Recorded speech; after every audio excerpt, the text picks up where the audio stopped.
I will never forget our son Demetrius. On days that my back hurt, he would put my shoes on and tie them up for me. He would come home from school and he would fix us something to eat before his father came home and cooked us dinner.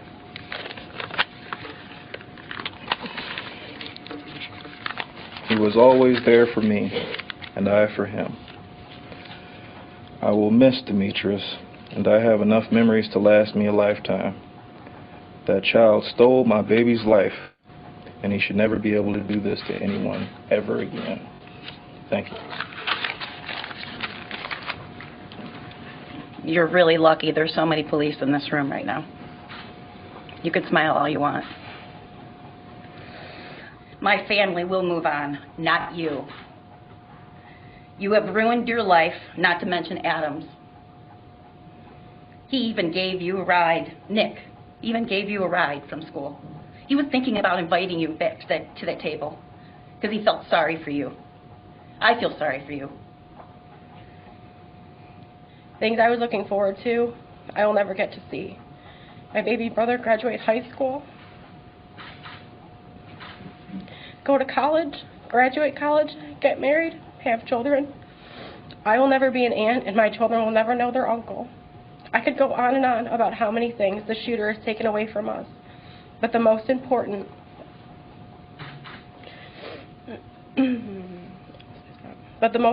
thing is he took away the life of not only my only brother, my parents' only son, but the lives of 2 other boys as well.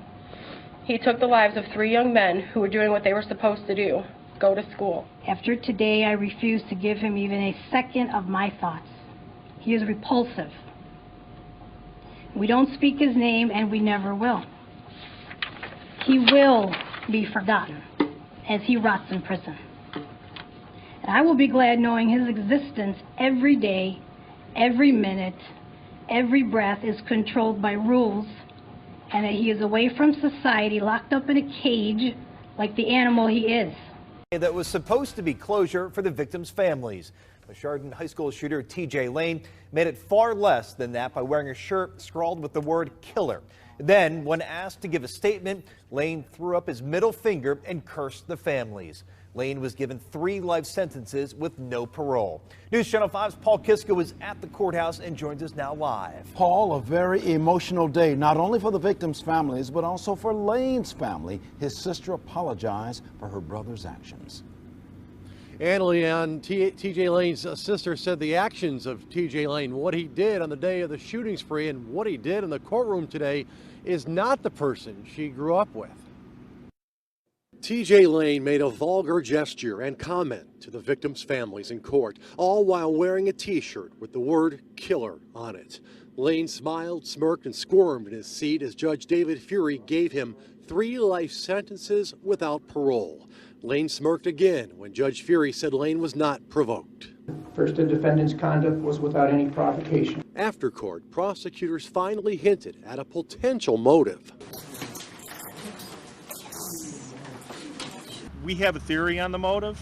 There is no hard facts on that, but we're going to discuss that with the victims' families before we release that information to the media. I'm Sadie Lane, TJ's sister. The brother in the courtroom and that did this was not the brother I knew.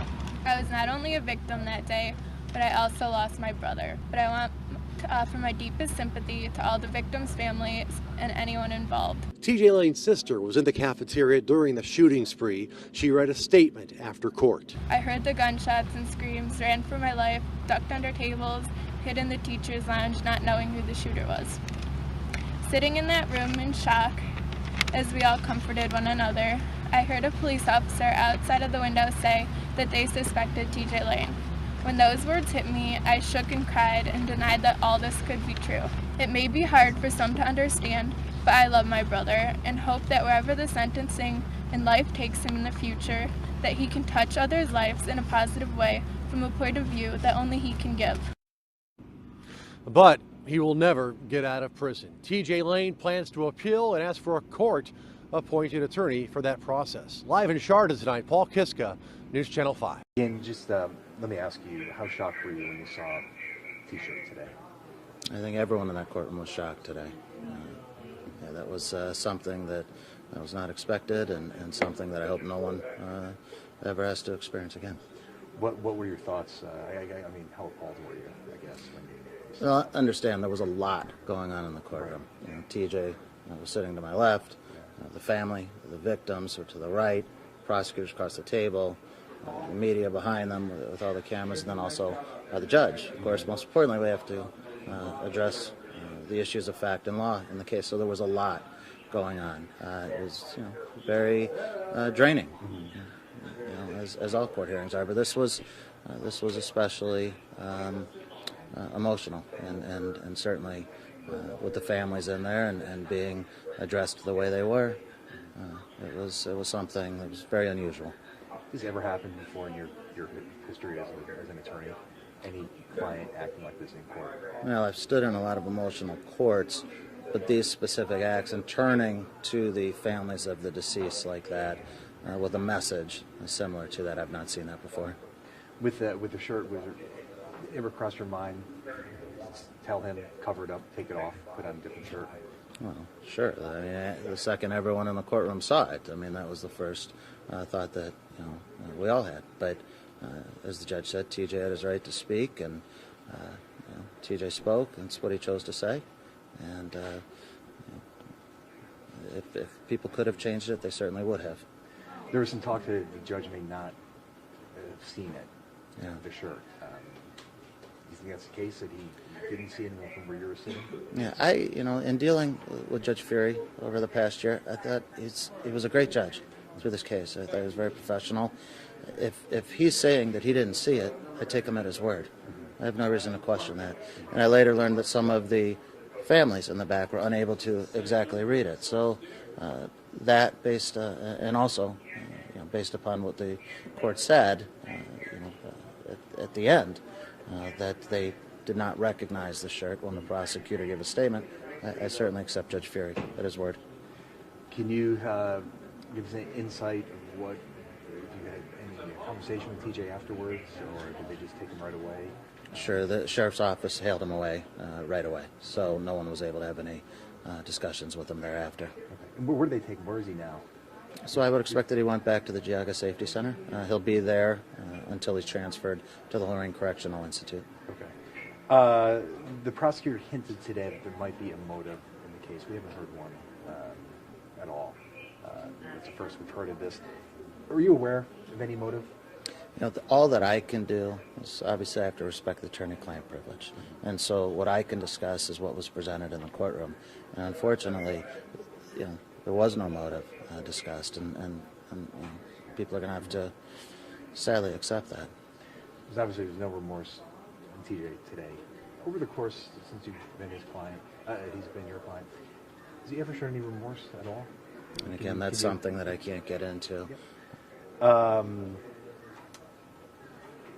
Would you ever take a case like this again? This type of case? Well, let me say, I hope that there would, in an ideal world, I would hope that in an ideal world there would never be the need to represent such a case, but we know that's not the case. I would do it over again, and not because that I like the case. It is because it's this sort of case that needs lawyering. It's not the popular case that always needs the lawyering. It's not the popular defendant. It's the exact opposite. Because if you allow the law and the protections under the law to erode or not to be applied to a certain individual because of the heinous nature of their crime, then those laws are going to not be in place down the road potentially when there's someone who really needs them, someone possibly who was innocent. So it's these sorts of cases that you really do need to have the lawyering on. Ian, when you took on this case, did you ever envision it ending the way it did, with the antics in court? Well, I don't think anyone could have anticipated what occurred today. Mm-hmm. And what about, I guess when he flipped the bird and then, what he said verbally to that, I mean, as an attorney, how does it make you feel? I mean, sitting there, I imagine you're kind of helpless in a way. Yeah, I mean, we obviously have a job to do. It's a very important job if the system's to work. But every defense lawyer is a human being. Also, for me to sit here and say that I didn't have personal feelings and that I didn't feel hurt and pain for the victims, that would be absurd to say that. Of course, it was very painful to be in that courtroom today.